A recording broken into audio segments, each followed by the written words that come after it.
How's it going, guys? So this video, we're gonna learn a little bit about more why evidence-informed practice is really what OTs should be practicing and just weighing more heavily and taking their approach to how they practice occupational therapy, both occupational therapy practitioners and occupational therapy assistants.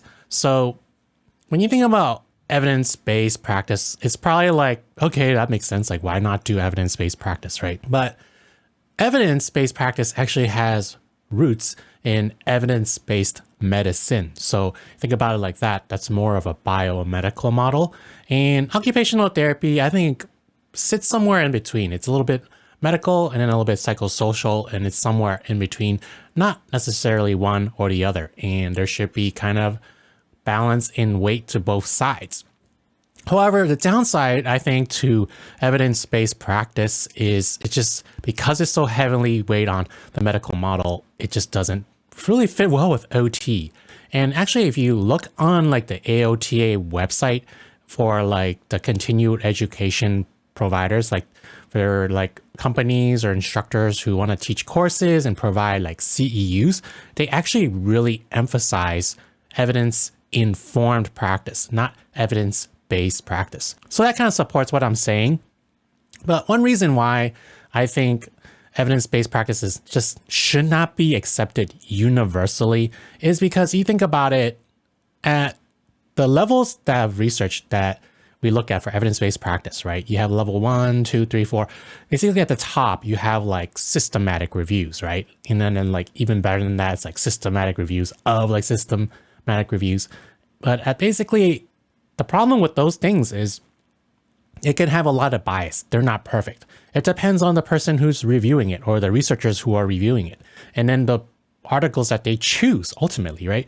They try and say like how they do the search. So they always say like, okay, we looked on like Sinol and like Cochrane and like OT Seeker or whatever, right?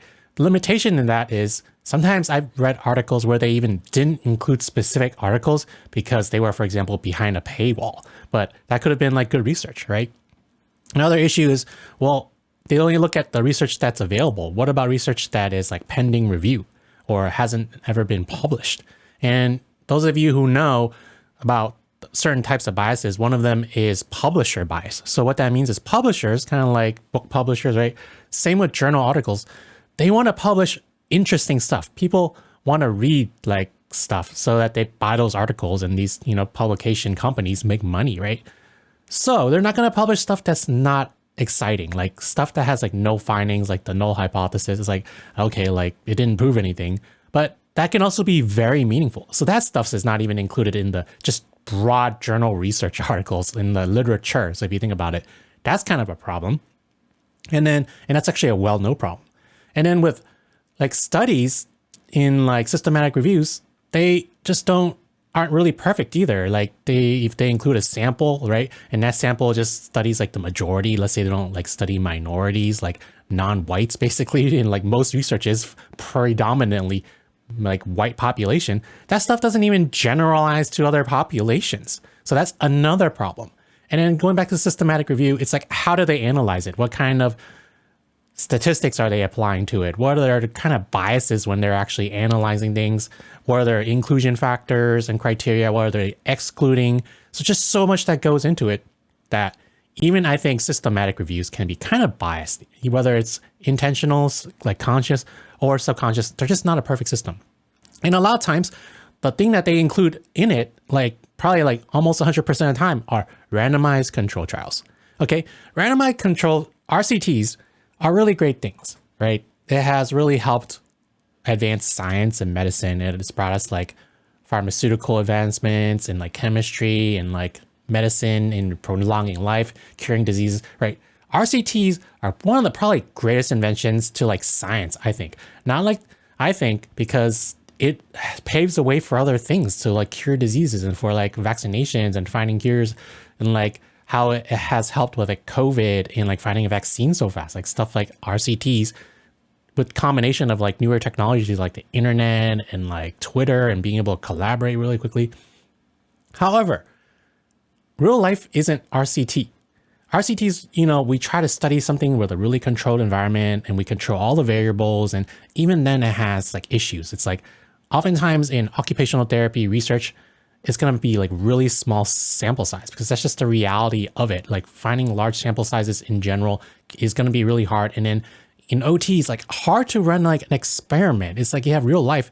And one of the articles published on HOT, they talk about why RCTs aren't actually the like best necessarily is because of the internal and external validity. In RCTs, we can really control internal validity, but it's hard to control and factor in the external validity. So time and space and other variables. Like you have a patient who goes and does an intervention. How do you know they aren't doing something else, you know, or what really affects them in their day-to-day, right? It's just like, they're not like mice inside like a lab. We're like living our day-to-day life with like our environment and our context and our occupations. And these are all interacting with each other. And then with our cognitive health and our personal factors, just so many variables that is going to be naturally hard to study RCT from an OT standpoint. So that's why 9 times out of 10, you're going to see like, oh, we didn't find evidence, or it wasn't like significant based on that, or like compared to something else, like a medication or something. Like you're probably going to find that OT isn't going to be as strong as evidence because of that. And it's just really hard to control for that. And another thing is, in terms of like research, we're only looking at for these like levels for randomized controlled trials, it's quantitative. We're not even factoring the qualitative. And we all know, especially as OTs, the value in the lived experience, like the phenomenological studies and the personal lived experiences of our clients. Take autism, for example, right? Now we are actually coming out to find that like kids who like, for example, received like ABA had a horrible experience and they had to like master behaviors, and it's led to a lot of anxiety, depression, and just like even suicide ideation. And are we going to discount like these experiences? We're not seeing these things in RCTs, but it comes out in the themes in qualitative studies. And if you look at like the levels of evidence, it's not going to be really, really high on that tier. So actually, let's look that out just so I can show you what I mean. Levels of evidence pyramid, right? How about this one? Systematic reviews. And then we have, see, it's a reputable website. Oh, it's a college. Yeah. Yeah, it's cited. Okay. So now I'm doing some research behind the presentation of talking to you about research. But yeah, systematic reviews, randomized controlled trials, cohort studies, case control stories, blah, blah, blah, blah, blah, editorial, expert opinion. This is all the way on the bottom. So what is evidence-informed research? It tells us to factor in not like only the top of the pyramid and weigh that heavily, that level 1 evidence, the highest quote-unquote level of evidence, but to factor in all of these things and weigh them equally, and then to apply our clinical reasoning to factor in what we should do for practice. So I just want to make sure I covered everything here that I want to talk about, that I talked about in this blog post. Yeah, so it's based on medicine, and OT combines both art and science. So this is why we shouldn't favor only RCTs. And really, how did this all begin? It started, OT kind of universally, quote unquote, accepted it after this Eleanor Clark Slagle lecture by Home in 2000. And what they called for, and this was titled, Our Mandate for the New Millennium, Evidence-Based Practice. I think that's a problem, because what is good evidence anyways, right? So I talk about in my article, if you look into research, right, interventions that are effective for autism, you're going to see that the gold standard is ABA, right? It's good, right? And I talk about in this article, well, what is good? How is something effective? If you ask the parents or maybe the teachers, yeah, they're going to say, yeah, it's really effective. They don't act out. Their behaviors are like good. They're just sitting still in class now. You ask the autistic person who is now an adult what their experience of the ABA was like. It's horrible. It didn't promote neurodiversity, autonomy, independence, anything like that. They had to, quote, fit in with society. If someone told me that, I would say that it's actually very ineffective. And this is what the research says. So that's a problem. I also talk about how EBP is not a perfect system. Like behind the scenes, it's like who funds the research, right? The research that gets the funds gets research. And then they get more people writing articles, and then that's how it gets published, right? And then the publishers ultimately have the final say in what gets published. So they're actually kind of like a gatekeeper in a way as well. In recent news, an autism researcher, Johnny Matson, lost 2,000 papers to retraction in January after, conflicts of interest, things have been compromised in the peer review. It's not a perfect system. Another example of this is the autism vaccine article that was published in The Lancet, right? And how it claimed that vaccines, you've heard of all this. Guess what? It took 12 years for this to be retracted. Meanwhile, it's been in the literature, the general public is reading it.